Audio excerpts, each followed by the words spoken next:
La Hora de los 20 en Caracol Radio. Hoy tengo conmigo a 6 mujeres. A Nubia Carolina Córdoba, gobernadora del Chocó.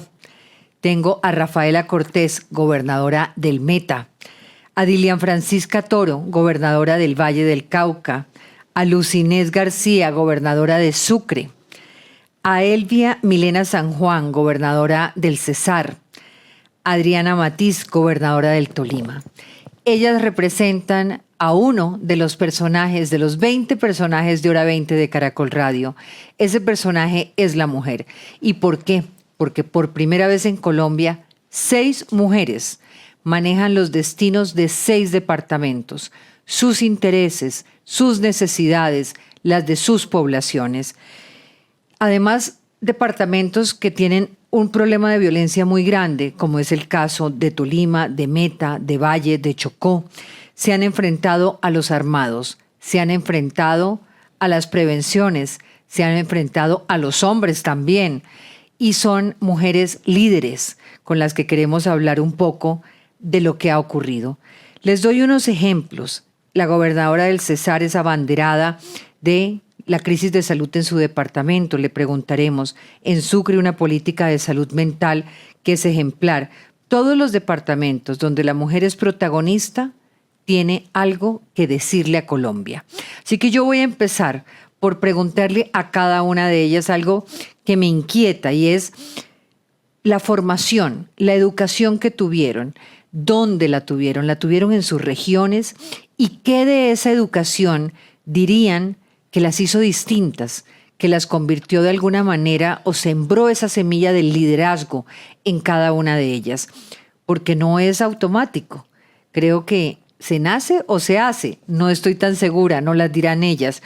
Pero yo quiero saber esa educación, ¿qué marcó en el tono de sus vidas? ¿Quién quiere empezar? Que la más... A ver, Dilian. Nuestra médico. Que se lance. Bueno, pues muchas gracias. Un saludo muy especial, Diana, y a todas mis compañeras. Pues la educación comienza por la casa. Y yo creo que la educación comenzó con mis papás. Me enseñaron la disciplina. Yo no puedo sacar 4.8 porque mi papá y mi mamá me daban duro porque tenía que sacar 5 en todo. Me enseñaron a que pudiera ser determinada, que no importaba cuáles eran las barreras que tuviera, siempre tenía que seguir adelante y sacar adelante mis sueños. Eso, mi papá siempre me decía eso. Y lo primero, la educación. Y segundo, me enseñaron la vocación de servicio. Yo creo que eso fue lo más importante porque mi papá y mi mamá mi papá había sido el rector y el fundador de la Normal durante 37 años y mi mamá una ama de casa, pero dedicada al servicio social. Entonces, lógicamente, pues para mí la vocación de servicio de ellos me impulsó desde los 12 años. Yo salí a trabajar con ellos a la comunidad. A los 15 años yo ya había fundado la Casa de la Cultura y así. Estudié medicina porque ese era lo que yo quería hacer siempre, quería ser médica. ¿No ejerció? Sí, claro. Ejerció. Ya le voy a decir, sí, claro. Fui médica, luego me especialicé en medicina interna y reumatología en Brasil y luego estudié administración en salud en la Universidad del Valle. Pero lo que a mí me marcó, pues primero, pues el trabajo con mis papás. Pude salir a territorio, conocer la gente, las dificultades, los problemas, cómo uno podía escuchar a la gente. Pero una de las cosas que más yo he dicho es que la medicina es muy parecida a la política. En la medicina usted tiene que escuchar al paciente. Tiene que oírle qué es lo que tiene. Si usted no lo escucha, no le puede dar el diagnóstico ni el tratamiento. Entonces, lo primero es escuchar. Entonces, para mí eso es muy importante con el paciente. Yo soy internista, entonces tengo que escuchar mucho. Y luego en la política es lo mismo. Si usted no escucha a la gente, si no va a los territorios, si no les escucha sus problemas, sus dolores, necesariamente no va a ser posible darle a usted las soluciones colectivas que necesitan las personas. En la medicina es individual, pero en la política es colectivo. Ya usted va y le soluciona los problemas a la gente, a la comunidad, y esa es la única manera de uno poder lograr ser un buen gobernante y generar impactos positivos, transformaciones en la gente. La escucha, el ir a los territorios y escucharlos. Es la única manera. Dilian, ese símil aprovecho para preguntarle, ¿el paciente hoy está en estado crítico? Sí, ¿El ciudadano mirado desde la política también? Mire, el paciente sí que está en estadio crítico, está en el estado máximo crítico, porque hoy la salud tiene unas dificultades inmensas. Precisamente esta mañana tuve una entrevista en la W hablando del tema de lo que está pasando en el Valle del Cauca y en el país con respecto a los pacientes. Hoy se les está negando los medicamentos, los pacientes oncológicos suspendidos sus tratamientos, muriéndoles los pacientes con enfermedades huérfanas. Terrible la situación que estamos viviendo en el país y pues en el departamento del Valle del Cauca. Y ese ciudadano, que ahorita lo comparábamos con el paciente que necesita escuchar, ¿cómo lo está viendo? Es un ciudadano que está viviendo una transformación. A veces cuando pienso por qué el ciudadano sigue eligiendo corruptos, ahora que tenemos las listas al Congreso donde tristemente vemos que siguen participando de esa política personas que están investigadas y señaladas, como el caso de la Unidad Nacional de Gestión del Riesgo, ese ciudadano también es capaz de elegir a estas mujeres. ¿Cómo entender a ese ciudadano? Mire, yo creo que el ciudadano ahora con las redes sociales está mucho más informado, está mucho más cercano de lo que pasa, de lo que sucede. Pero pues en redes sociales, ¿cuánto el porcentaje? ¿70%? ¿60%? El resto de personas no se informa, muchas veces no se da cuenta qué es lo que pasa. Entonces, pues yo creo que ahí cuando hay desconocimiento, cuando hay falta de educación, es cuando más fácilmente la gente se deja engañar por las promesas incumplidas y por todas las problemáticas que existen. Me voy con Lucy García, gobernadora de Sucre. Hábleme de su educación, dónde la tuvo, qué fue lo que la marcó. Bueno, la oportunidad siempre vamos a agradecerla. Hoy es fundamental que podamos estar como mujeres líderes en Colombia compartiendo estas experiencias. Definitivamente me marcó mi familia. Vengo de una familia numerosa, 10 hermanos, de un municipio pequeño en donde... ¿Cuál? Vengo del municipio de Cincé, en el departamento de Sucre. Un municipio con una riqueza cultural y compartir en familia con hermanos mayores, con hermanas de almas gemelas, me llevó a que hoy, que estoy en mi vida pública, sea capaz de coordinar y articular con muchos. Los valores nacen de casa y eso es los rectores en nuestras vidas. Pero sí te quiero contar algo determinante en mi vida.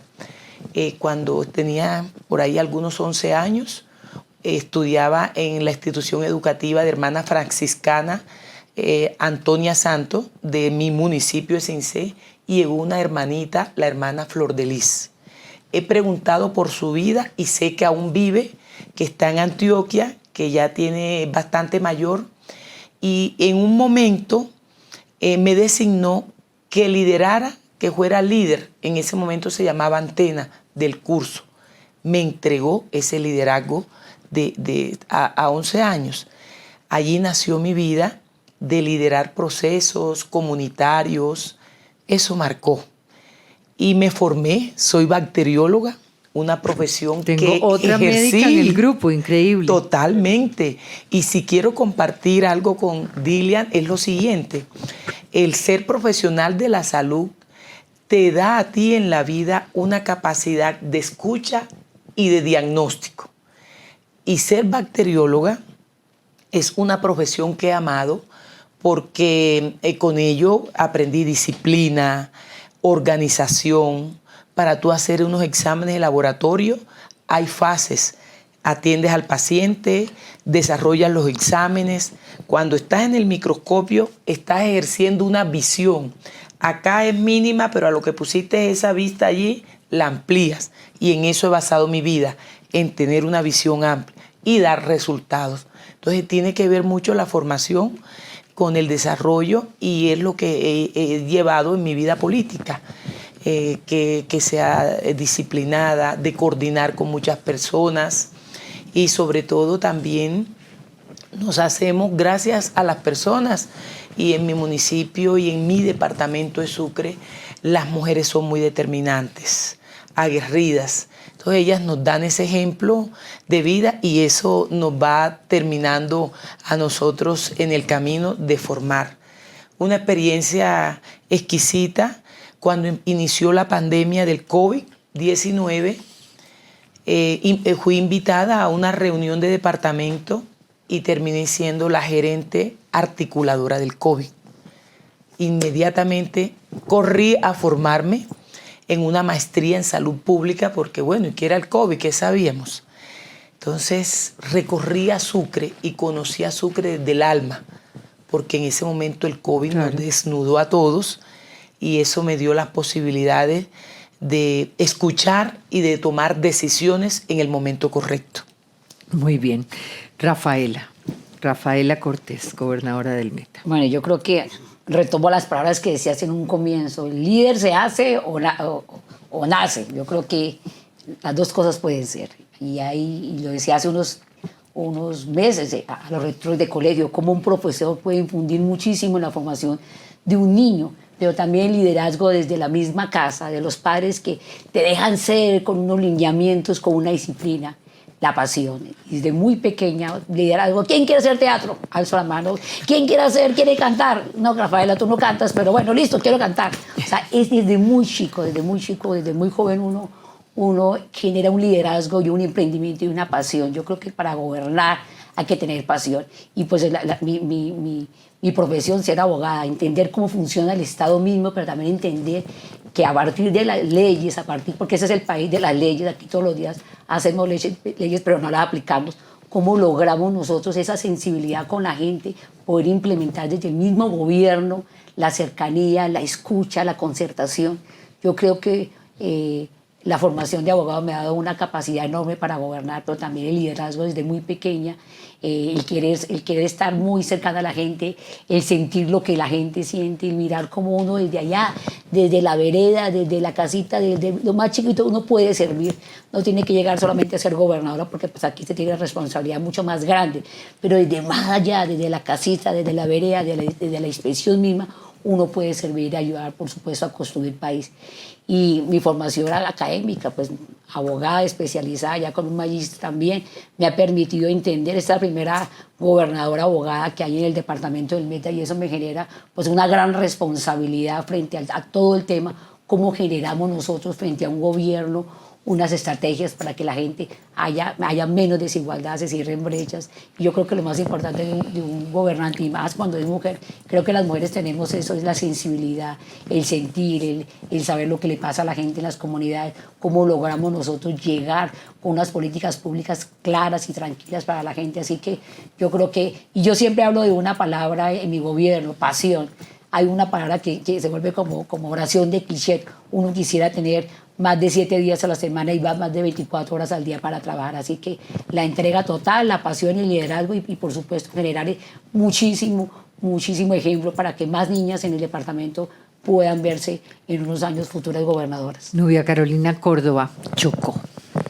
Pues bueno, yo estudié en el Chocó, educación pública, primaria, secundaria. Luego tuve la oportunidad de venir a Bogotá a estudiar en la Universidad Externado mi carrera de Derecho. Realmente era un sueño para mí. De hecho, solamente me presenté Dos médicas, 2 abogadas. 2 abogadas, 2 de la salud, 2 abogadas. Y mientras estuve aquí en Bogotá, un poco recordando las palabras de mi padre que me dijo que las herramientas nunca sobran. Entonces aproveché el tiempo en Bogotá para estudiar algunos otros idiomas, para presentarme a cuánta cosa parecía.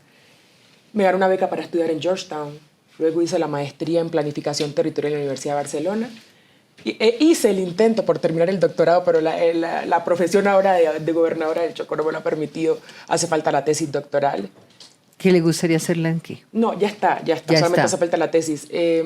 La tesis la estamos haciendo en cómo coexisten los modelos de administración y de planificación del territorio. Yo estoy en un territorio que no solamente es administrado por nosotras, por ejemplo, sino también por los alcaldes, por los consejos comunitarios que tienen un modelo propio y por los resguardos indígenas que tienen un modelo propio.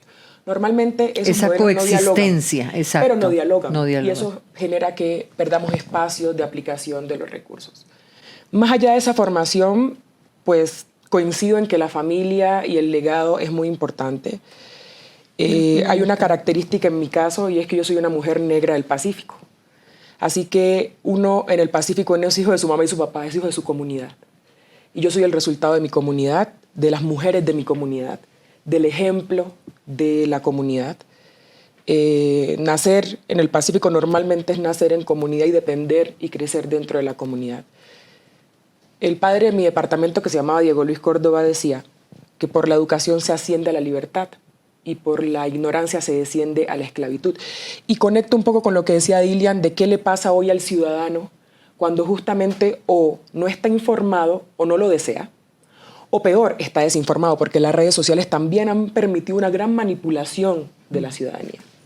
Y justamente se va esclavizando. Hoy las esclavitudes modernas no son ya las cadenas como las que nos teníamos que liberar nosotros en el pasado, sino justamente cómo el acceso al conocimiento, el acceso a la información permite tomar decisiones al ciudadano que verdaderamente le dan libertad y dignidad, pensando, por ejemplo, en cómo hoy concebimos a la ciudadanía y nuestro modelo de gobernanza. A partir de ese ejemplo, a partir de esa idea, los chocuanos somos muy obsesivos por el estudio, precisamente buscando una oportunidad de un mejor vivir, buscando una oportunidad de una mejor condición de vida.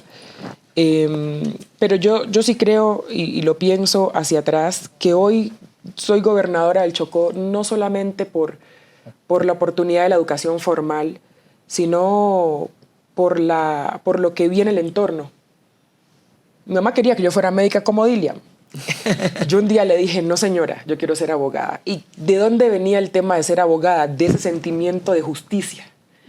¿Cómo no va a querer uno hacer algo en un territorio en donde la injusticia es lo que uno ve? El territorio que tiene hoy, infortunadamente, los indicadores de mayor desigualdad en el país. Eso es lo que hace que uno diga, no soy yo solo, y lo conecto con el concepto de comunidad. No es solamente lo que a mí me sirve, lo que a mí me conviene, mi bienestar. Yo ya la libré, ya tengo una profesión, ya puedo vivir bien, y cómo vive la gente de mi comunidad, cómo viven los otros. ¿Qué pasará con los que están ahí? Exacto, y eso hace que nosotros, yo creo que mis compañeras podrán haberlo vivido también, que tomemos la decisión de saltar a este reto, porque esto no es solamente una ventaja, no es solamente algo, digamos, una posición para aplaudir. Esto toma de nosotras, exige de nosotras. Esto es un sacrificio personal también muchos de los días, como profesionales, como personas dentro de nuestras familias. Y justamente cuando un servidor público está dispuesto a reconocerse en ese rol, es cuando logra, de alguna manera, hacer su trabajo. A César. Bueno, les saludo a todos. Efectivamente, luego de escuchar a mis compañeras, coincido con ellas en que la gran oportunidad de una mujer nace a partir de los principios y los valores que hemos tenido la oportunidad de recibir, y eso nace en el seno del hogar. Yo tuve la oportunidad de ser la quinta entre 6 hermanos, y debo decirle algo bien particular: en mi familia nadie es político, excepto yo. Elegí esto por vocación, por pasión, por amor al arte de servir, pero lo heredé de mi padre. Él era un comerciante del municipio de San Diego, César. Murió hace 15 años en un accidente, y su muerte también me llevó a ejercer un nivel de liderazgo al interior de mi familia. Tuve la oportunidad de ser formada con religiosas. Eso afianzó de alguna manera mis principios, mis valores, el nivel de la disciplina y la responsabilidad. Y mi primera elección la viví al interior de mi universidad, la Universidad Libre de Colombia.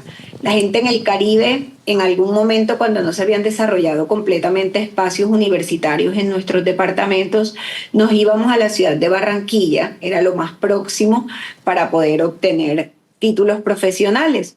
Y mi papá, con mucho esfuerzo, nos fue llevando a todos nosotros a el nivel superior de la educación.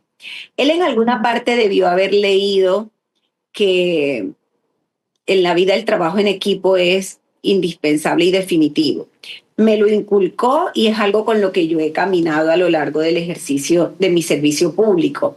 Me dijo y nos dijo, pero efectivamente hacía mucho hincapié en mi nombre: es posible que viera en mí aspectos de liderazgo distintos a los de mis hermanos.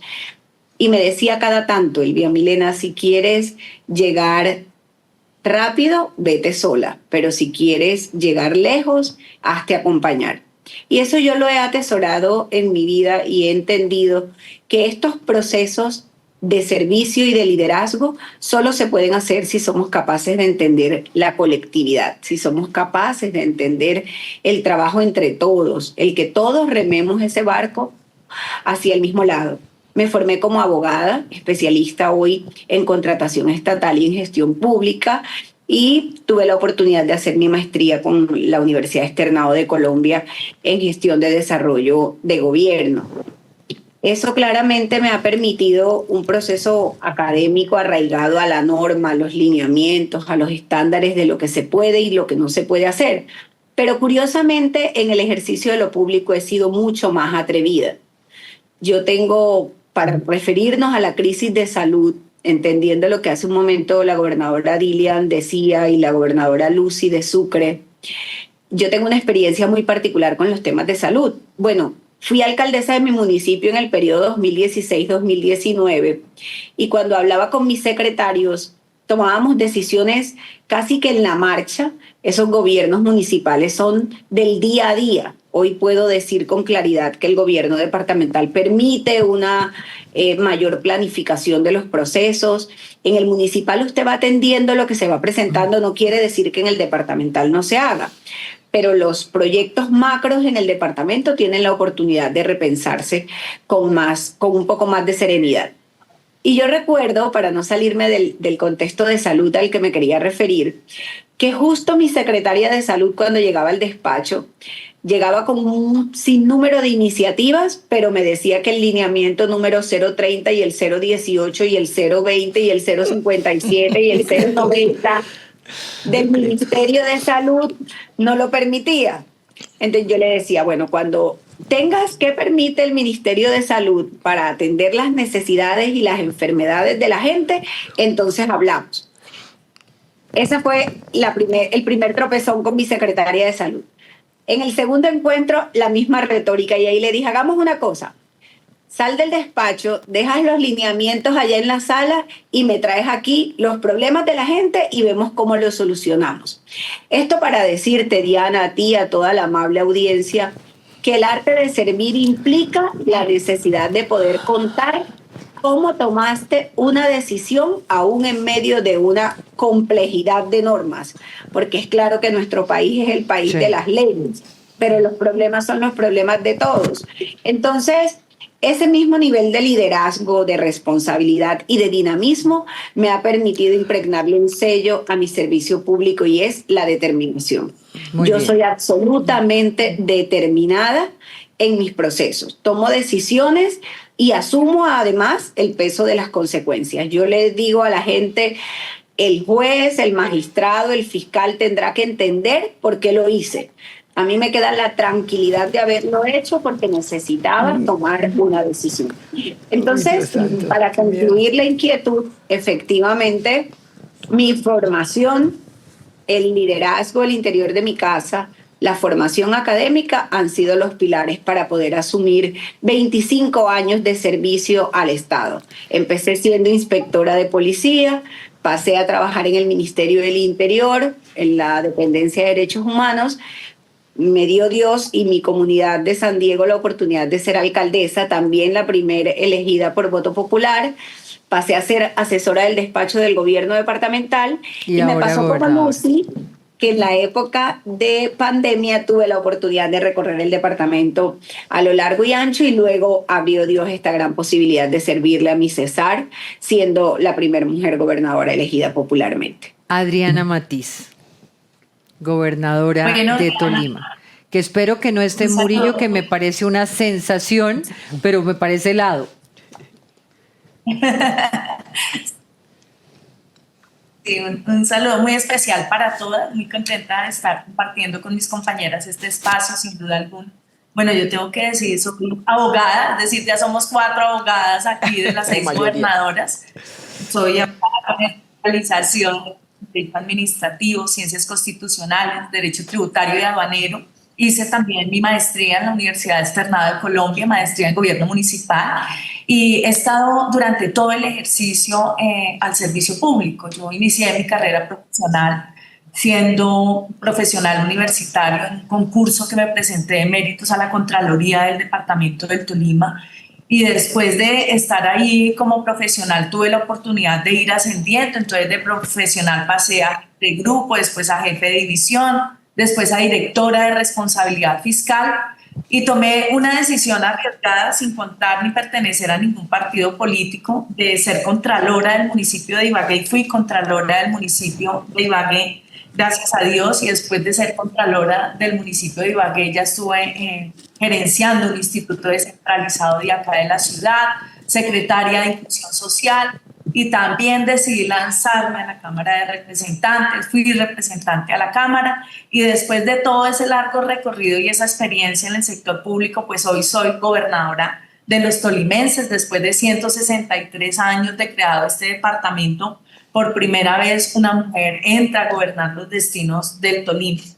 Yo creo que, como lo decían mis compañeras, la educación es muy importante, pero sin duda alguna hay otros factores que entran a marcar el liderazgo que nosotros tenemos. Y tengo que decir, yo soy de un pueblo de acá del sur, del departamento del Tolima, un pueblo que ha sido azotado por la violencia durante muchos años y es Río Blanco, Tolima. Yo hice allá mi primero de primaria y después ya me vine a estudiar a Ibagué y mi carrera universitaria pues la hice en la ciudad de Bogotá. Y nuestra historia también nos marcó. El miedo estuvo muchos años en nuestra vida. Mi abuelo fue asesinado allí en el municipio de Río. Ese dolor transforma a cualquier familia, pero ese dolor también enseña. Y enseña a resistir, y enseña a valorar y enseña a construir en medio de la adversidad. Y eso fue lo que me pasó. Pero al final yo creo que me queda una verdad simple. Y esa verdad es que el ejemplo es lo que de verdad te marca. Y uno va creciendo con eso, abriendo caminos y también enfrentando retos que lo van formando. Y es por eso que hoy estamos aquí liderando los departamento con muchos retos, con muchas metas, también con muchos obstáculos en el camino y obstáculos que a veces duelen bastante por todos los temas de violencia política que desafortunadamente tenemos que enfrentar las mujeres en medio de este mundo político. Y a eso voy, a eso voy, Adriana, y voy a empezar precisamente por usted, porque me preguntaba, ¿la política es más dura con las mujeres o no? Para quienes son madres, este 24/7 que requiere el trabajo que están haciendo todas ustedes, ¿qué representa cuando hay que atender a los hijos? Cuando hay que preocuparse por otras cosas que normalmente han estado centradas en la mujer, en esa mujer cuidadora, en esa mujer que está en la casa pendiente de lo que pasa. ¿Cómo han logrado equilibrar esas cargas?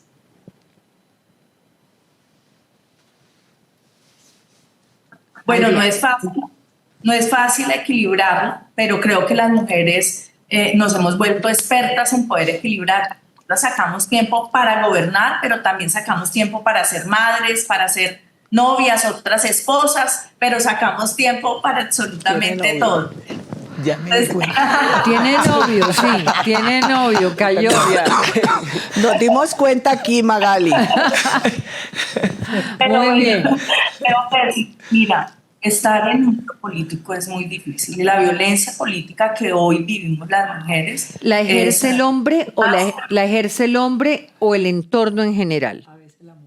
El entorno en general, pero también en muchas ocasiones el hombre la ejerce. Yo aquí en el departamento he tenido casos y he tenido que respaldar a mis mujeres alcaldesas. Mira, me dolió tanto hace como un mes que estuve en un municipio de acá del departamento, que es Natagaima, y allá la alcaldesa es una mujer. Cuando esta mujer llega en pleno discurso y dice que así los hombres del pueblo la traten a ella como burra, pues que ella va a seguir gobernando, eso me dolió a mí el alma. Y lo peor es que después, unos días después, llega otra alcaldesa de otro municipio. Aquí son 47 municipios y 9 son mujeres alcaldesas. Y llega esa mujer de otro municipio y también me dice, estoy siendo objeto de violencia política y ya no resisto más esto. ¿Qué nos toca hacer a nosotras? Darle fuerza a esas otras mujeres, a pesar de que nosotras también seamos víctimas de violencia, nos toca darle fuerza a esas mujeres para que sigan en su labor de gobernar, para que sigan en su labor de abrirle caminos a otras los mujeres, que que vienen. creo que ese es Sí. el objetivo fundamental para todas. Pero mira lo que lleva a eso, Diana. En un estudio que hizo el Instituto Holandés, en ese estudio se determinó que el 63% de las mujeres que habían tenido algún día un cargo político en alguna de las instancias había decidido no volver a participar en política porque habían sido víctimas de violencia. Por eso no podemos permitir la violencia. Yo aquí en mi departamento estoy convocando una mesa técnica donde esté ONU Mujeres, donde esté la OEA, donde esté también el Gobierno Nacional, el Ministerio de la Igualdad. ¿Cuántas mujeres tiene en su gabinete, Adriana? En mi gabinete el 30% son mujeres, porque me entiendo en el ejercicio de la función pública mejor con las mujeres porque hay más disciplina, hay más compromiso. Nosotras no tenemos horario. Nuestro compromiso es total y las mujeres siempre que nos colocamos una meta es a sacar adelante esa meta sin importar los sacrificios que tengamos que hacer. Entonces acá el 70% son mujeres que están en mi gabinete departamental que trabajan arduamente para poder sacar adelante lo que nos propusimos y lo que soñamos algún día en ese plan de desarrollo. Rafaela, esa pregunta, ¿ser mujer en la política es difícil? ¿Qué se ha ganado hasta ahora? ¿Dónde están las dificultades? ¿Cómo se compensa? ¿Cómo se equilibran los tiempos frente a otras necesidades y frente a otras responsabilidades que tenemos? Yo creo que lo que decía Adriana es complejo cuando uno lidera procesos. Esos techos de cristal que estamos rompiendo las mujeres y más en política es muy fuerte. En mi departamento, 29 alcaldes, solamente una mujer alcaldesa, 19 concejales en la capital, solo una mujer concejal. La participación en política es cada vez, yo quisiera que avanzara mucho más, pero es muy lenta. Hemos logrado aumentar en las altas cortes, en el Consejo de Estado, en la Corte Constitucional, en la Corte Suprema, pero aún estamos quedados. Yo creo que tenemos una gran responsabilidad y lo que decíamos, la pasión es la que nos mueve a hacer las cosas de la mejor manera. Hay violencia contra las mujeres y más cuando se participa en política, cuando se lidera desde política. Yo sé que hay muchos gobernadores que han hecho un gran esfuerzo y le han dado oportunidades a las mujeres, como decíamos ahorita, nosotros también en mi gobierno más del 60-70% de parte de mi gabinete son mujeres porque tenemos que darle oportunidades para que demostremos que estamos preparadas, que somos mujeres apasionadas, pero además es que la mujer, trabajar con mujeres es tan rico porque ellas son 24/7 y nosotros podemos mover nuestro tiempo, de ser mamá de 3 hijos, en mi caso viuda, sin embargo gobernar. Y eso solamente se hace cuando hay pasión. Así que tenemos una gran responsabilidad las mujeres, es como seguimos nosotros abriendo espacio y cómo generamos una sensibilidad en la sociedad misma donde entiendan que la mujer, aparte de ser mujer, también puede liderar procesos y por supuesto en política. En política hemos crecido muy poco, deberíamos crecer más. Espero que ahora en el Congreso tengamos más participación, tanto en Cámara como en el Senado, y que en las próximas regionales también hayan más mujeres gobernadoras y más mujeres alcaldesas. Ojalá que sí. Lucy, que tiene menos tiempo y tenemos poco tiempo, entonces les voy a pedir en este caso respuestas muy cortas, porque quiero saber el principal logro que hasta hoy usted puede contarle a los oyentes de Colombia que ha tenido en su departamento y cuál sería el principal desafío para el 2026. Bueno, para mí es muy importante con mi departamento de Sucre la seguridad. Soy la primera mujer gobernadora por elección popular y eso conlleva a un reto permanente. Sentí personalmente en mi logro de la campaña que no confían en las mujeres para gerenciar cuando son temas de seguridad. Son temas de seguridad. Muy puntual. De mis primeras entrevistas hubo un periodista que me dijo, ¿usted se cree capaz de gobernar un departamento de Sucre con todos los índices delictivos que están ocurriendo? 2 años después le estoy diciendo, soy capaz y vamos por más. La seguridad de nuestro departamento de Sucre cada día mejora. Hemos bajado a un 62% todos los índices en el departamento delictivos que hay. La seguridad es un reto constante y permanente y cada día estamos haciendo mucho más esfuerzo en fortalecer esas capacidades y trabajar una seguridad integral con inversión social. Lucy, y hay otro tema sobre el cual me gustaría que contara y es el tema de salud mental, porque lo he seguido en el caso de Sucre y me parecería muy interesante si se pudiera replicar en otras partes. Bueno, en Sucre tenemos una estrategia que se llama Sucre Escucha. Sucre Escucha inicia en el periodo anterior, en el 2020, siendo gobernador Héctor Olimpo Espinosa y yo secretaria de Inclusión Social. En ese momento fuimos capaces con esta estrategia, es la estrategia de articulación de gobierno que permite llegar a las comunidades vulnerables, prioriza a los jóvenes de 14 a 28 años y su familia a una escucha activa de integración de comunidades. Escuchamos a esos jóvenes, los llevamos por un camino y un sendero de trabajo comunitario, acompañado de su familia, ofreciéndoles oportunidades. ¿Cuántos han podido participar ya en Sucre Escucha? En Sucre Escucha hay un histórico de 15.000 jóvenes que algunos se han formado para formar esas redes de apoyo a otros jóvenes, otros a través de las instituciones educativas, atreverse a hablar de salud mental, de apoyar incluso a personas mayores dentro de su familia, otros jóvenes que ellos a través de emprendimiento han podido resurgir en sus vidas y eso es muy importante y determinante para los jóvenes. Hoy tenemos nuestra política pública de salud mental, coordinándola con Sucre Escucha y nos permite llegar a esas comunidades. Elvia, la escucho, gobernadora del Cesar. Diana, mil gracias. Además, aprovecho para decirte, voy a tratar de enlazar las dos inquietudes que expusiste, las de los desafíos y, por supuesto, cómo hacemos para conjugar todos los papeles al tiempo, porque me voy al centro del departamento, me tocan 3 horas por tierra y ya voy a tener que despedirme de ustedes. Espero además poder volver a verle y compartir contigo, ojalá en otros espacios, para poder contarte al detalle. Claro que sí. Todo esto que hacemos desde nuestros territorios. Bueno, lo primero, la mayor crisis que he logrado enfrentar, el mayor desafío, usted lo dijo al inicio de este bonito programa, la crisis del sector salud.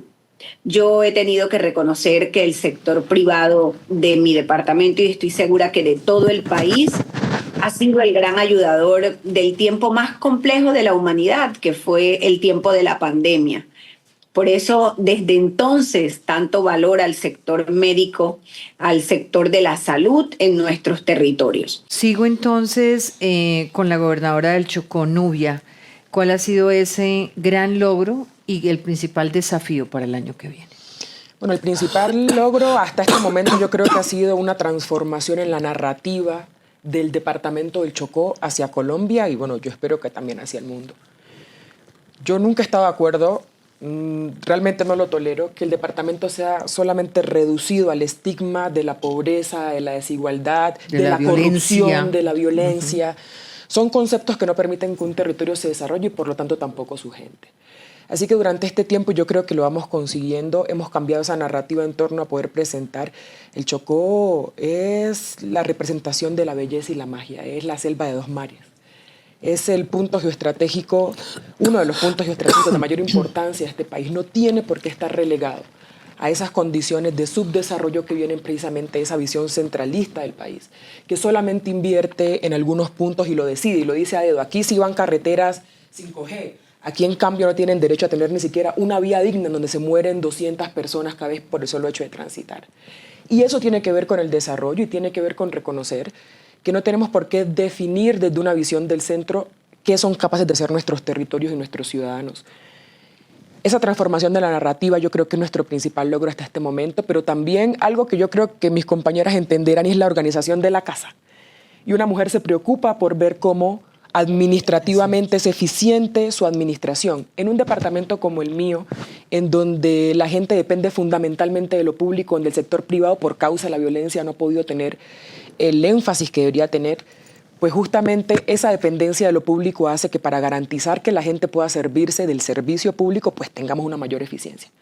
A este punto he logrado, salió la semana pasada la última medición del Sistema General de Regalías, que es nuestro principal fuente de financiación. El Departamento del Chocó por primera vez quedó primero en la gestión del sistema.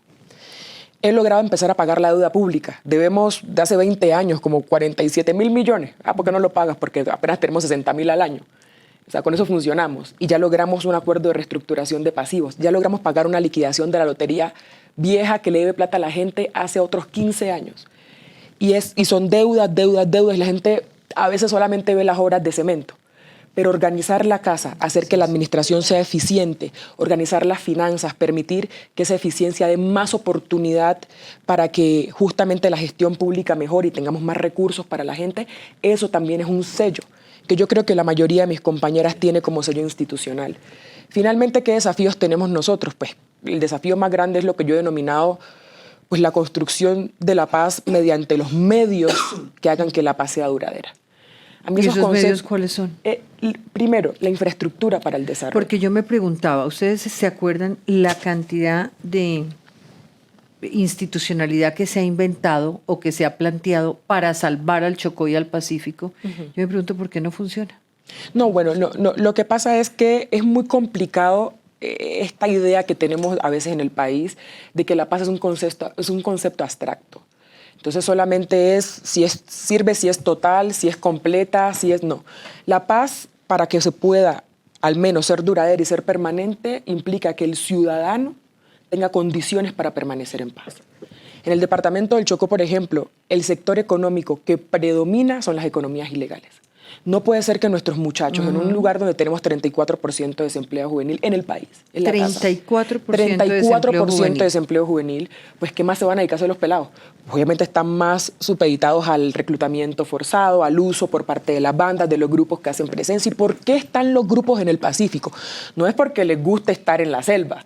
Los grupos están en el Pacífico porque tienen economías ilegales asociadas a la minería ilegal, asociadas al cultivo de hoja de coca, a las rutas, porque saben que nosotros sí tenemos 2 mares. Entonces los 2 mares y la ventaja estratégica sirve al narcotráfico, pero no al desarrollo formal de la nación, a lo que le quiere aportar el departamento del Chocó. O sea que usted se enfoca, ese desafío es una paz propia, es una paz construida desde adentro. Desde los activos propios, desde entregarle al ciudadano las herramientas que sí tiene con las características del territorio para que se desarrolle, para que sostenga a su familia.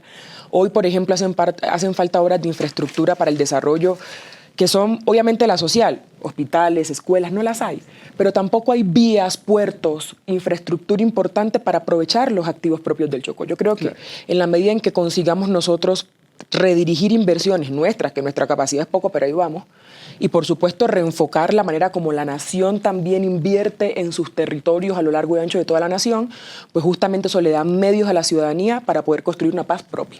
Muy bien. Tolima. Adriana, su principal logro y su principal desafío hasta ahora. Ana, yo creo que el principal logro que tuvimos estas 6 mujeres fue primero llegar a ser gobernadoras. Creo que ese fue un logro inmenso. Y el principal logro, sí, sin duda, porque eso no es fácil, créeme que no es fácil. Y el segundo logro al que yo quisiera hacer mención en mi departamento es poder demostrar que se puede hacer diferente, arriesgarse a hacer transformaciones. Y nosotros lo hicimos diferente porque quisimos plantear un plan de desarrollo en el cual dividimos el departamento del Tolima en 6 subregiones y en cada una de esas subregiones encontramos la vocación productiva que tenía cada región y de allí iniciamos toda nuestra inversión y lo planteamos así en el plan de desarrollo. Entonces establecimos corredores productivos estratégicos, decidimos que si en el que apostarle al tema del sector agropecuario, pues se le apostaba a los temas de café, de cacao, que si en el norte teníamos que apostarle a temas de turismo, como el municipio de Honda, como el municipio de Mariquita, pues que le apostaríamos a esos temas turísticos y así en cada una de las regiones. Y esto ¿a qué ha llevado? Ha llevado a que en cada uno de los municipios de este departamento, el gobierno departamental tenga inversión. inversión en infraestructura, inversión social, inversión en educación, inversión en salud. Lo que nosotros hemos invertido a hoy, por ejemplo, en temas de salud, en infraestructura hospitalaria, ha sido más de 100.000 millones de pesos que hemos invertido en ese sector tan importante, pero también hemos invertido en temas de educación, y en temas de educación también vamos por el orden de los más de 110.000 millones de pesos en educación. Y lo mismo pasa en el sector agropecuario. Y el gran reto que creo que tenemos que asumir de aquí en adelante es enfocado en el tema de seguridad, y esa seguridad revisándola con los dos brazos. Es decir, un primer brazo es la presencia de la fuerza pública y el control territorial que se debe realizar en cada uno de los municipios, y más con el proceso electoral que se nos avecina. Creo que ese es un reto que tenemos también todos en este país. Y en segundo lugar, el brazo de la inversión social. Y en ese tema de la inversión, hablar de inversión en temas de infraestructura, hablar de inversión en temas de confianza inversionista. Mira, nosotros acá en el Tolima tenemos una estrategia que se llama Tolima Centro de Inversión. Y con Tolima Centro de Inversión hemos logrado que lleguen a este departamento proyectos de construcción de plantas de energía solar, proyectos turísticos, proyectos de construcción de segunda vivienda en el mediano plazo por más de 20 billones de pesos. Y yo hago mención a esta cifra porque ustedes saben lo difícil que es tener hoy recursos o contar con recursos del gobierno nacional. A los departamentos nos ha tocado suplir todas nuestras necesidades con los recursos que tenemos en los territorios, con nuestros recursos propios, nuestros endeudamientos, con nuestros recursos de regalías, y el poder contar con esta inversión tan importante desde el sector privado, generándoles confianza inversionista, pues ha llevado a que nuestra economía, la economía de este departamento, crezca por encima del PIB nacional. El PIB nacional estuvo en 1.6, nosotros estuvimos en 2.6, por encima de ese promedio nacional, y con un gran impulso en el sector turístico. Entonces creo que el reto más grande que tenemos para el 2026 es en el tema de seguridad. Gracias. Me quedan 5 minutos, doctora Rafaela. Su mayor su mayor logro y su mayor desafío.